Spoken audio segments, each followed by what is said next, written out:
warns of baptism of revenge fire. Touchy Kim Jong-un's feelings get hurt. North Korea has warned it will start a total war if despot Kim Jong-un's feelings get hurt by enemies.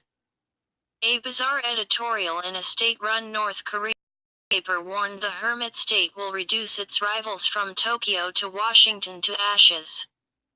The Pyongyang-based propaganda rag was published today under the headline, "Those who hurt the dignity of supreme leadership of DPRK will not survive."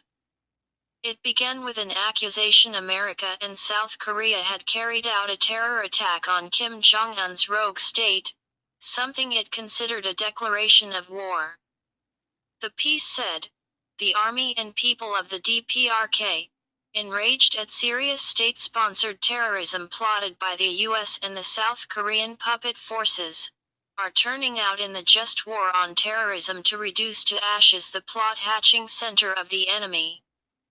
The recent hideous terrorist plot by use of biochemical substance is the most vicious challenge and a declaration of war against the leader whom the Korean people regard as their spiritual mainstay and eternal Sunday." The article said the move was enough to provoke a total war, promising those responsible would no longer survive. It warns, their recourse to such terrorism virtually means the start of a total war against the DPRK. It is the unanimous demand of all the service members and civilians of the DPRK that the intelligence and plot breeding centers of the US and the South Korea, groups of most base and vicious terrorists, should be blown up to their very foundation. It said the USA and South Korea would not be given any warning before they are struck with revenge fire.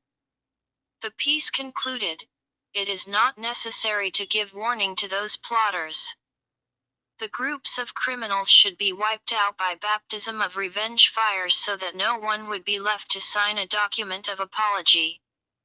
As already declared, our army and people will blow up the plot breeding centers to ashes so that those who dared hurt the dignity of their supreme leadership can no longer survive."